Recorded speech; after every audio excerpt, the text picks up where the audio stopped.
Hello friends, welcome back to our channel tech by Akanksha Dwivedi. कैसे हैं आप सब? आई होप आप सब बहुत अच्छे होंगे। तो स्टार्ट करते हैं आज की क्लास। अगर आपने प्रीवियस वीडियोस को नहीं देखा है तो प्लीज आप प्रीवियस वीडियोस को जाकर जरूर विजिट करें। इससे आपको आपके आने वाले एग्जाम में बहुत हेल्प मिलेगी, चाहे आप केवीएस, सीटेट या किसी भी अदर टीचिंग एग्जाम की प्रिपरेशन कर रहे हैं तो प्लीज प्रीवियस वीडियोस को जाकर जरूर देखें। और अगर आप चैनल पर नए हैं, अभी तक आपने चैनल को सब्सक्राइब नहीं किया है तो प्लीज चैनल को सब्सक्राइब करें, बेल आइकन जरूर प्रेस करें एंड शेयर करें। फ्रेंड्स, आज की क्लास में हम 2024 में पूछे गए प्रीवियस ईयर क्वेश्चंस करने वाले हैं। तो अगर आपको वीडियो अच्छी लगे तो चैनल को लाइक एंड सब्सक्राइब करिएगा एंड वीडियो एंड तक जरूर देखिए। इससे आपको आपके एग्जाम में बहुत ज्यादा हेल्प मिलेगी। सो स्टार्ट करते हैं आज की class. What is the result when 7 kg 7 gram is subtracted from 9 kg? आपको 9 kg में से 7 kg 7 ग्राम को सब्ट्रैक्ट करना है। जब भी इस तरह के क्वेश्चन आते हैं तो सबसे पहले आपको यूनिट को सेम करना है, क्योंकि जब तक आपकी यूनिट सेम नहीं होगी आप उसको ऐड या सब्ट्रैक्ट नहीं कर सकते। सो यहाँ पर जो 7 kg एंड 7 ग्राम है, सबसे पहले हम इसको kg में कन्वर्ट करेंगे। So 1 kg is equal to होता है 1000 gram and 1 gram is equal to 1 upon 1000 kg। Okay, so 7 kg plus 7 gram को हम कन्वर्ट कर रहे हैं kg में, तो हम डिवाइड करेंगे 1000 से। अब आपको डिवाइड नहीं करना है, सिंपली आपको याद रखना है कि जब आप 1000 से डिवाइड करते हैं तो कितने जीरो आते हैं 1000 में? 3 जीरो आते हैं। तो जब आप उसमें डेसिमल प्लेस करेंगे तो आप राइट हैंड साइड से 3 डिजिट डेसिमल प्लेस कर देंगे। मैं आपको करके दिखाती हूँ। 7 में हमने डिवाइड किया 1000 से। ओके, तो यहाँ पर आप देख सकते हैं कि 1 2 3 कितने जीरो आ रहे हैं? 3 जीरो आ रहे हैं। तो हम ये हमने 7 लिखा। अब हम राइट हैंड साइड से प्लेस करेंगे। ये हो गया राइट डिजिट का और ये डिजिट का लेफ्ट हो गया। 7 का लेफ्ट ये है और राइट ये है। ठीक है, सो यहाँ पर हम कितने डिजिट डेसिमल प्लेस करेंगे? 1 2 3 डिजिट प्लेस करेंगे। ओके, सो 7 सिर्फ सिंगल डिजिट है यहाँ पर, तो 1 देन 2 देन 3 और डेसिमल हमारा यहाँ आ जाएगा। तो आपको डिवाइड नहीं करना है। जब भी आप जीरो वाले नंबर से डिवाइड कर रहे होते हो, 100 1000 10,000, तो आपको जीरो काउंट करने हैं एंड जीरो काउंट करने के बाद आपको डिजिट के राइट हैंड साइड से मूव करना है काउंट करके। सो 1 2 3 यहाँ पर आपको अपना डेसिमल प्लेस कर देना है। तो ये आपका हो गया। अब आप 7 को प्लस करोगे 0.007 में, तो कितना होगा? होल डिजिट को होल डिजिट में प्लेस करते हैं। देखिए मैं आपको दिखाती हूँ कैसे करना है। 7 में आपने प्लस किया है 0.007, तो ये 7 हो गया। पॉइंट के बाद आप कितने भी जीरो लगा सकते हो, कोई प्रॉब्लम नहीं होती है। 0.007 ये आपने ऐड करना है। होल नंबर में आप होल नंबर को ऐड करते हो एंड डेसिमल के बाद जो नंबर्स होते हैं, डेसिमल के बाद जो डिजिट होती है, सॉरी, डेसिमल के बाद जो डिजिट होती है आप उनको ऐड करते हो। ओके, सो डेसिमल के लेफ्ट जो डिजिट होगी आप उन्हें ऐड करोगे एंड डेसिमल के राइट जो डिजिट होगी आप उनको अलग ऐड करोगे। ये हमने ऐड किया 7, ये जीरो, डेसिमल ये हो गया 7। कितना आया? 7.007 kg। ठीक है, अब आपको क्या करना है? 9 kg से अब आपको 7.007 kg सब्ट्रैक्ट करना है। यहाँ पर हमने यूनिट को सेम किया है, क्योंकि एक केजी में था और एक केजी एंड ग्राम में था, तो केजी एंड ग्राम वाले को हमने सबसे पहले केजी में कन्वर्ट किया। कन्वर्ट करने के बाद आप इसे सब्ट्रैक्ट करोगे। सो 9.00। आप जब भी होल नंबर गिवन होगा और उससे आपको डेसिमल को सब्ट्रैक्ट करना है या डेसिमल नंबर को ऐड करना है, तो आप क्या करते हो? आप होल नंबर के बाद पॉइंट लगा देते हो। ये मैंने लगाया है। होल नंबर के बाद आप पॉइंट लगा देते हो एंड उसके बाद आपने जीरो इंक्रीज कर लेते हो। आपको डेसिमल के सामने डेसिमल प्लेस करना है। डेसिमल के लेफ्ट जो डिजिट होगी वो अलग लिखनी है, डेसिमल के राइट हैंड साइड जो डिजिट होगी उनको अलग लिखना है, पैरेलल लिखना है इनको। इसके बाद आपने सब्ट्रैक्ट किया, नॉर्मली जैसे सब्ट्रैक्ट करते हैं वैसे ही करना है। So your answer will be 1.993 kg. Your option 4 is correct answer. Now we come to question number 2. In class third, अगर आपका कोई भी डाउट है क्वेश्चन 1 में तो आप मुझे कमेंट बॉक्स में पूछ सकते हैं। क्वेश्चन नंबर 2 में है आपका, in class third 150 children were asked to name their one favourite food and results for 5 favourite food. So यहाँ पर आपको क्लास 3 के 150 चिल्ड्रन का डेटा दिया हुआ है कि कितने बच्चे हैं जो कौन से फ्रूट को पसंद करते हैं। ठीक है, so fruits were written in the form of the following table. एक टेबल दी हुई है, उसमें नेम ऑफ द फ्रूट्स है and number of the children आपको गिवन है। ठीक है, जैसे एप्पल जो है वो 28 बच्चे पसंद करते हैं, guava 26, mangoes 44, banana 14, grapes 28। Choose the correct option. अब आपको यहाँ पर करेक्ट ऑप्शन चूज करना है। सबसे पहले आप टेबल का एनालिसिस कर लीजिए कि टेबल में आपको क्या क्या दिख रहा है। सबसे पहले टेबल में हमें दिख रहा है कि एप्पल एंड ग्रेप्स के जो नंबर ऑफ चिल्ड्रन है वो सेम है। ठीक है, ऑप्शन नंबर 1 पढ़ते हैं। Equal number of children have apple and guava as their favourite fruit. क्या ये इक्वल है एप्पल एंड गुआवा? नो। ये आपका एप्पल 28 दिया हुआ है एंड गुआवा कितना है 26। तो क्या ये इक्वल है? नहीं है इक्वल। ऑप्शन 1 आपका इनकरेक्ट हो जाता है। ठीक है, now we come to second option, the difference between the number of children who like grapes and those who like banana is 16। तो हमें डिफरेंस निकालना है ग्रेप्स एंड बनाना का। तो आप यहाँ पे देख सकते हैं कि ग्रेप्स एंड बनाना आपको कितना दिया हुआ है। ग्रेप्स दिया हुआ है आपको 28 एंड बनाना आपको दिया हुआ है 14। डिफरेंस कितना आ रहा है अभी? डिफरेंस आ रहा है आपका 14 आ रहा है, बट ये डिफरेंस यहाँ पर कितना बोल रहे हैं 16। तो ये भी ऑप्शन आपका इनकरेक्ट हो जाता है। ठीक है, the number of children who like mangoes and banana is 2 times the number of children who like guava। जो मैंगो एंड बनाना बच्चे पसंद करते हैं, क्या उनका सम जो बच्चे गुआवा पसंद करते हैं उनसे उनका 2 टाइम्स है? गुआवा पसंद करने वाले बच्चों का 2 टाइम्स है। सबसे पहले मैंगो एंड बनाना देख लेते हैं, इनका कितना आ रहा है टोटल। मैंगो आपके 44 दिए हुए हैं, बनाना दिए हुए हैं 14। ठीक है, सो 44 एंड 14 को हमने प्लस किया तो कितना आया 58 आया। अब ये बोल रहे हैं 2 times of number of children who like guava. तो गुआवा जितने पसंद करते हैं, क्या ये उनका 2 टाइम्स है? इनका जो टोटल आया है मैंगो एंड बनाना का, क्या जो बच्चे गुआवा पसंद करते हैं ये इनका 2 टाइम्स है या नहीं, हम चेक कर लेते हैं। सो गुआवा आपके 26 बच्चे पसंद करते हैं, उसका हमने 2 टाइम्स किया, that means multiply by 2। 2 times का यहाँ पर मतलब होता है मल्टीप्लाई करना है आपको 2 से। तो 26 में हमने 2 से मल्टीप्लाई किया, कितना आया 52 आया, बट यहाँ पर कितना लिखा हुआ है 58। तो क्या ये इक्वल है? नहीं है इक्वल। ऑप्शन 3 भी आपका इनकरेक्ट हो जाता है। Now we come to option number 4, 10 children do not like any fruit given in the table. Okay, table में जितने भी बच्चे आपको दिए हुए हैं इनका हम टोटल करके देख लेते हैं कितना आ रहा है। सो 28 प्लस 26 प्लस 44 प्लस 14 प्लस 28, इनका जो टोटल है वो आ रहा है 140। दैट मीन्स आपको टेबल में जो नंबर ऑफ चिल्ड्रन दिए हुए हैं उन सबका टोटल है 140, बट एक्चुअली में जो क्लास थर्ड में बच्चे हैं वो है 150। तो कितने बच्चे हैं जो कोई भी फ्रूट पसंद नहीं करते हैं? सो 10 चिल्ड्रन, ये करेक्ट है। 150 में से हमने 140 को सेपरेट किया, कितना आया 10। Option 4 is your correct answer. I hope आपको क्लास समझ में आ रही होगी। क्वेश्चन नंबर 3 है आपका, which of the following is least appropriate about formative assessment in mathematics classroom. Option 1 है, it helps to identify students misconception। Option 2, it provides cumulative evaluation that helps to rank children। Option 3 है, to check the progress of students during instructional activities। Option 4 है, to identify the students conceptual understanding। इसमें से आपको बताना है कि formative assessment में least appropriate क्या होता है। ठीक है, लीस्ट मतलब 4 ऑप्शन आपको दे रखे हैं, इसमें सबसे कम बताना है आपको कि सबसे कम अप्रोप्रिएट फॉर्मेटिव असेसमेंट में क्या चीज होती है। So it helps to identify students misconception, yes it is true. To check the progress of students during instructional activities, yes it is true. To identify the student conceptual understanding, ये भी ठीक है। It provide the cumulative evaluation that helps to rank children. Formative assessment में ये ही सबसे least appropriate आपका option होगा। ठीक है, एक बार हम फॉर्मेटिव असेसमेंट पढ़ लेते हैं कि फॉर्मेटिव असेसमेंट होता क्या है, सो दैट कि आपको क्वेश्चन समझ में आ जाए, आपको कॉन्सेप्ट समझ में आ जाए फॉर्मेटिव असेसमेंट का। सो फॉर्मेटिव असेसमेंट आपका कहाँ कहाँ बेनिफिशियल होता है? It helps students identify their strengths and weaknesses, allow teachers to adjust their teaching based on student needs, encourages student self-reflection and ownership of learning, can improve student engagement and motivation. It provides cumulative evaluation that helps to rank children। ये least appropriate है, मतलब इन चारों option में से जो least है आपको वो बताना है। सो ऑप्शन 2 आपका करेक्ट आंसर है, क्योंकि ये लीस्ट अप्रोप्रिएट होता है, क्योंकि बाकी के आपके जो 3 ऑप्शंस आपको दिए हुए हैं वो ज्यादा होते हैं, ये लीस्ट होता है सेकंड वाला।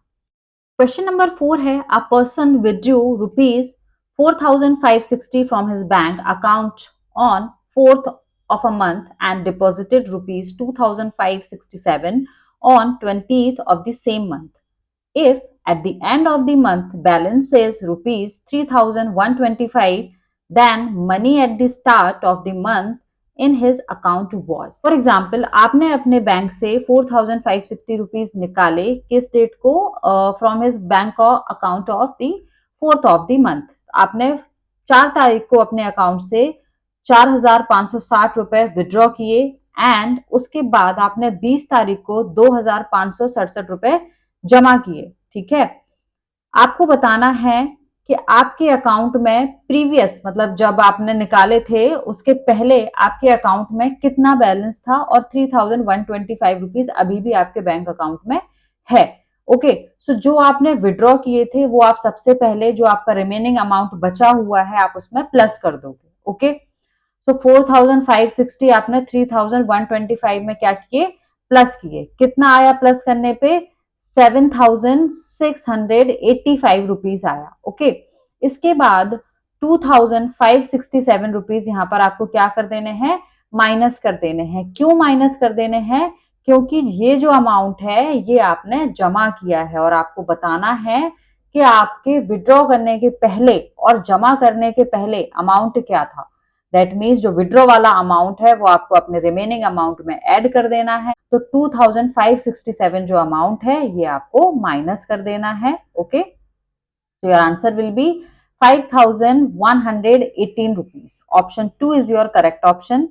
Now we come to question number 5. A primary class mathematics teacher gave his student the following problem to solve. How many classes of 28 pupils would be needed for a school of 616 pupils? One of the students solve the problem in the following way.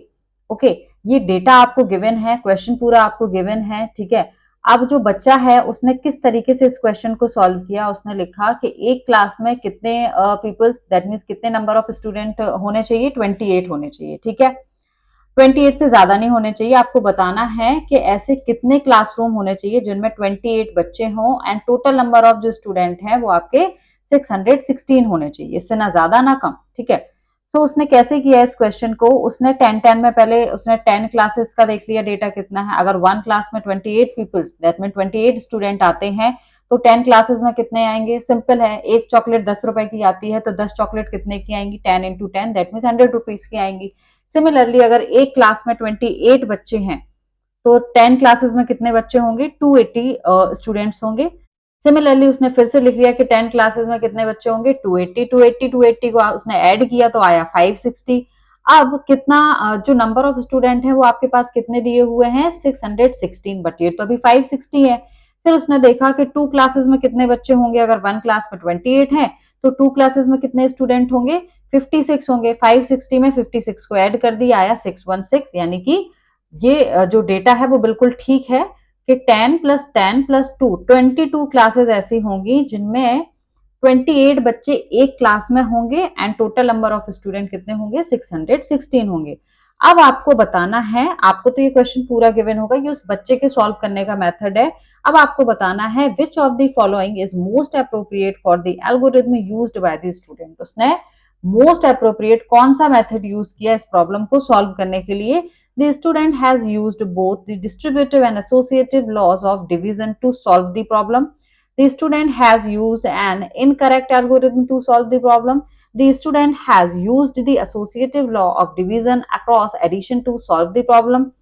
Option 4 है, the student has used the distributive law of division across addition to solve the problem. So the student has used both the distributive and associative law of division to solve the problem. उसने सबसे पहले analysis किया कि एक class में 28 बच्चे हैं तो 10 क्लासेस में कितने होंगे, दैट मीन्स यहाँ पर उसने मल्टीप्लिकेशन का यूज किया है। ठीक है, मल्टीप्लिकेशन यूज किया है, उसने डिवीजन भी यूज किया है, उसको पता कैसे चला होगा। ठीक है, तो उसने डिवीजन भी यहाँ पर यूज किया है। सो आपका जो ऑप्शन 1 है वही आपका करेक्ट ऑप्शन है। डिस्ट्रीब्यूटिव एंड एसोसिएटिव लॉ क्या होते हैं, अगर आपको डिटेल में पढ़ना है तो आप मुझे कमेंट बॉक्स में कमेंट करिए, मैं इसकी अलग से क्लासेस करूंगी।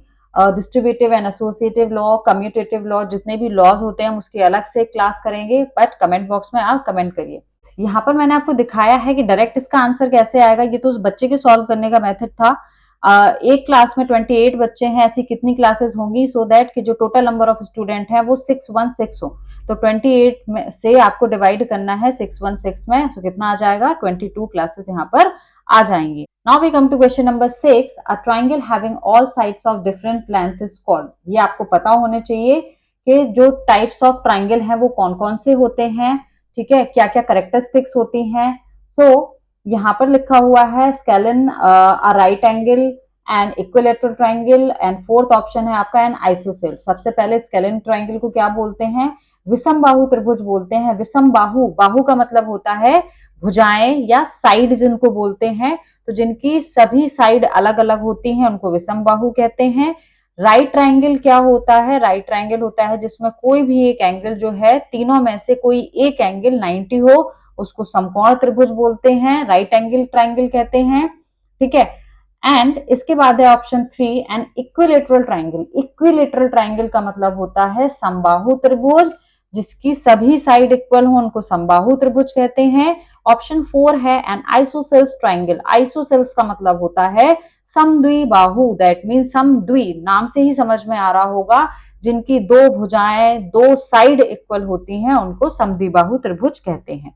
तो आपको दिया हुआ था डिफरेंट लेंथ, यानी कि जो सारी आपकी साइड्स हैं वो डिफरेंट लेंथ की हो, तो ये हमारा विषमबाहु त्रिभुज होगा, स्केलिन ट्राइंगल इसको बोलते हैं। ओके, टाइप्स ऑफ ट्राइंगल को पढ़ने के लिए कमेंट बॉक्स में कमेंट करिए, तो इसकी मैं अलग से वीडियो बनाऊंगी कि टाइप्स ऑफ ट्राइंगल आपके कौन कौन से होते हैं, क्या क्या उनकी करेक्टरिस्टिक्स होती हैं। क्वेश्चन नंबर 7 है the sum of the prime numbers between 31 and 60 is. आपको बताना है कि प्राइम नंबर्स 31 और 60 के बीच में कौन कौन से नंबर्स होंगे और उनका सम क्या है। सबसे पहले आपको नंबर पता होने चाहिए कि कौन कौन से नंबर आएंगे इनके बीच में जो प्राइम होंगे, और फिर आपको उनका सम करना है, टोटल करना है, ठीक है। सबसे पहले हम ये जान लेते हैं कि prime numbers, that means prime का मतलब होता है अभाज्य संख्याएं कौन सी होती हैं। नाम से ही आपको क्लियर हो रहा होगा, अभाज्य का मतलब है जो किसी और से विभाज्य ना हो, जो किसी और से विभाजित ना हो, उनको अभाज्य या प्राइम नंबर्स कहते हैं। सो प्राइम नंबर्स कौन कौन से होते हैं, जैसे कि कोई भी नंबर आप बोलो और वो 1 और अपने अलावा किसी और से डिवाइड ना हो, नंबर इटसेल्फ से डिवाइड हो या फिर सिर्फ 1 से डिवाइड हो, और किसी भी थर्ड नंबर से अगर वो डिवाइड नहीं होता है, वो आपका प्राइम नंबर या अभाज्य संख्याएं कहलाती हैं, ठीक है। तो यहाँ पर मैं 31 को नहीं लेना है, 31 is also a prime number, but आपको 31 नहीं लेना है क्योंकि हमें इनके बीच के नंबर बताने हैं, तो जो 31 और 60 के बीच में आएगा आपको वही नंबर लेने हैं। जैसे मैं बोलती हूँ 31 के बाद मैंने बोला 32, क्या ये प्राइम है? जो 1 एंड नंबर इटसेल्फ खुद से डिवाइड होते हैं या 1 से डिवाइड होते हैं वही प्राइम नंबर होते हैं। अगर वो किसी थर्ड नंबर से डिवाइड हो रहे हैं तो वो प्राइम नंबर की कैटेगरी में नहीं आते, ठीक है। आपको पता है कि 32 जो है वो 2 से डिविजिबल होता है, ठीक है, तो ये आपका प्राइम नंबर नहीं है। 33 भी प्राइम नंबर नहीं है क्योंकि ये 3 और 11 से डिविजिबल होता है, ठीक है। 34 भी नहीं है क्योंकि ये भी आपका 2 से डिविजिबल है। नाउ वी कम टू 35, 35 5 से डिविजिबल है, 7 से है। 36 2 से डिविजिबल है, बहुत सारे नंबर से है, ठीक है। 37 आपका प्राइम हो गया। सिमिलरली आपको ऐसे ही नंबर लिखने हैं प्राइम नंबर्स। 37 के बाद 41, देन 43, 47, 53 एंड 59, एंड इसके बाद आपको इनका टोटल कर लेना है। तो आपने इन सबका टोटल किया तो कितना आया टोटल, 280 आया। Option 1 is your correct answer. I hope आपको प्राइम नंबर का कॉन्सेप्ट समझ में आ गया होगा कि प्राइम नंबर्स कैसे निकालते हैं। चेक करते हैं कि वो नंबर अपने अलावा और 1 के अलावा अगर किसी भी एक नंबर से डिवाइड हो रहा है तो वो आपका प्राइम नंबर की कैटेगरी में नहीं आएगा। Okay, now we come to question number 8, the product of predecessors of 201 and the successor of 4781। सबसे पहला क्वेश्चन होना चाहिए कि प्रेडिसेसर्स एंड सक्सेसर होते क्या है। सो प्रेडिसेसर एंड सक्सेसर क्या होते हैं, प्रेडिसेसर्स को आप याद कर लेना बिफोर एंड सक्सेसर को आप याद कर लेना आफ्टर, ठीक है। तो अगर किसी भी नंबर का आपसे प्रेडिसेसर पूछा जाता है, दैट मीन्स आपको उस नंबर का बिफोर पहले वाला नंबर बताना है, और अगर आपसे उसका सक्सेसर पूछा जाता है किसी भी नंबर का, तो आपको उस नंबर के जस्ट बाद वाला नंबर बताना है, ठीक है। सो प्रेडिसेसर्स कैसे निकालते हैं, अब इसका कोई फॉर्मूला याद नहीं करना है। यहाँ पर मैंने आपको एग्जाम्पल के थ्रू समझाया है कि अगर मैंने पूछा 5 का प्रेडिसेसर क्या होगा, तो आप बोलोगे 4, जो 5 के बिफोर पहले आएगा, ठीक है। मैंने पूछा 5 का सक्सेसर क्या होगा, दैट मीन्स 5 के जो जस्ट बाद आएगा, तो 6 5 का सक्सेसर हो गया। तो दैट मीन्स कि अगर आप किसी नंबर में से 1 सब्ट्रैक्ट करोगे तो उसका प्रेडिसेसर आ जाएगा, बिफोर नंबर आएगा। एंड अगर आपको उसका सक्सेसर निकालना है तो आप उसी नंबर में +1 ऐड करोगे तो उसके जस्ट बाद वाला नंबर आ जाएगा, ठीक है। सो 201 का प्रेडिसेसर कितना हो जाएगा 200 एंड सक्सेसर ऑफ 4781 का सक्सेसर कितना होगा, +1 करेंगे तो 4782 होगा, ठीक है। अब आपको बताना है प्रेडिसेसर्स का एंड सक्सेसर का प्रोडक्ट, मल्टीप्लाई बताना है कितना होगा। सो 4782 मल्टीप्लाई बाय 200, तो यहाँ पर आपको मल्टीप्लाई करना है 200 का। सो 2 से आप मल्टीप्लाई कर लीजिए एंड जो जीरो होंगे आप एज इट इज प्लेस कर देना, ठीक है। क्वेश्चन को हमेशा आप इजीएस्ट फॉर्म में सॉल्व करने की कोशिश किया करो सो दैट कि आपका टाइम सेव हो एंड एक्यूरेसी भी ज्यादा हो क्वेश्चन की सॉल्विंग में। सो 2 2 जा 4 हो गया, ठीक है, 2 2 जा 4, 2 8 जा 16, 6 1 कैरी, 2 7 जा 14, 1 कैरी था तो 15, 5 1 कैरी, 2 4 जा 8 एंड 1 कैरी तो 9 एंड जो जीरो थे वो हमने बाद में ऐसे प्लेस कर दिए। So 956400 is your correct answer, option 4 is your correct answer. I hope आपको क्लास अच्छी लगी होगी। अगर क्लास अच्छी लगी हो तो प्लीज चैनल को लाइक एंड सब्सक्राइब करना मत भूलिएगा। क्वेश्चन नंबर 9 है, what is the most appropriate cognitive skill that helps student to recognize and group shapes according to their attributes and properties. Option 1 है आपका कंजर्वेशन, ऑप्शन 2 है decomposition, option 3 है classification and option 4 है seriation. तो यहां पर आपका कौन सा ऑप्शन सही है, ऑप्शन 3 आपका करेक्ट है। Classification involve sorting objects into categories based on the shared characteristics. जो आपका क्लासिफिकेशन है वो ऑब्जेक्ट्स को शॉर्ट करने में हेल्प करता है कैटेगरीज में, डिफरेंट डिफरेंट कैटेगरीज में जो भी कैरेक्टरिस्टिक्स दी हुई होती हैं उनके बेसिस पे, ठीक है। सो what is the most appropriate cognitive skill that helps student to recognize and group shape। यहाँ पे ग्रुप करने की बात की गई है, रिकॉग्नाइज करने की बात की गई है according to their attributes and properties. उनकी प्रॉपर्टीज एंड एट्रीब्यूट के बेसिस पे ग्रुपिंग करने में कौन सी कॉग्निटिव स्किल जो है वो मोस्ट अप्रोप्रिएट होती है, तो क्लासिफिकेशन सबसे ज्यादा मोस्ट अप्रोप्रिएट होती है। इसके थ्रू आप सॉर्ट करते हो ऑब्जेक्ट्स को डिफरेंट डिफरेंट कैटेगरीज में on the basis of properties and attributes, or you can say that characteristics also. Now we come to question number 10. Students feel difficulty in solving division problems because बच्चे जो हैं वो difficulty feel कर रहे हैं division problems को solve करने में। क्यों कर रहे हैं, क्योंकि बिकॉज ऑप्शन 1 है division problem have no utility in daily life. ऐसा नहीं है, डिवीजन का हमारी डेली लाइफ में बहुत यूज होता है। ऑप्शन 2 है there are no informal ways of solving division problem.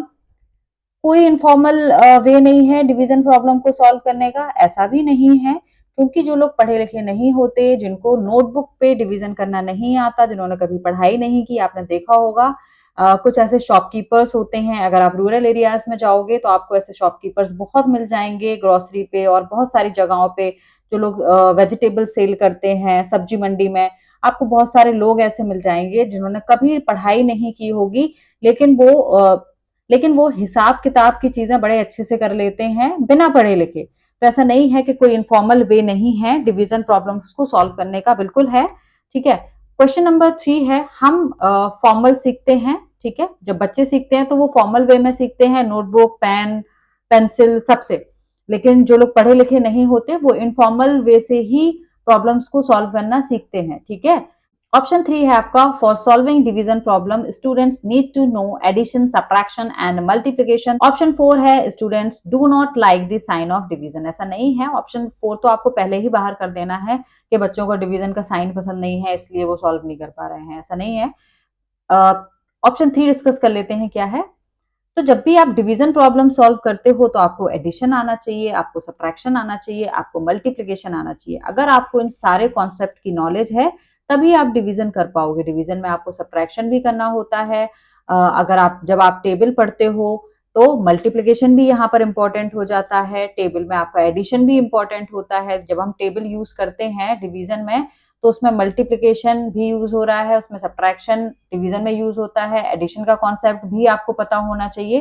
So for solving division problem student need to know addition, subtraction and multiplication. उसको इन तीनों कॉन्सेप्ट के बारे में नॉलेज होनी चाहिए, तभी बच्चा डिवीजन प्रॉब्लम सॉल्व कर पाएगा। अगर उसको डिफिकल्टी हो रही है, दैट मीन्स उसको इन तीनों में से किसी ना किसी कॉन्सेप्ट में या तीनों में कहीं ना कहीं प्रॉब्लम है, उसके कॉन्सेप्ट क्लियर नहीं है, इसलिए उसको डिवीजन प्रॉब्लम सॉल्व करने में प्रॉब्लम हो रही है। ओके, आई होप आपको आज की क्लास अच्छी लगी होगी। अगर क्लास अच्छी लगी हो तो प्लीज गाइस चैनल को लाइक करिएगा, सब्सक्राइब करिएगा एंड वीडियो को शेयर करिएगा, सो दैट कि बहुत सारे स्टूडेंट की इससे हेल्प हो सके। मिलते हैं कल की वीडियो में कुछ और प्रीवियस ईयर क्वेश्चंस के साथ। तब तक के लिए thank you, take care, bye bye, all the best.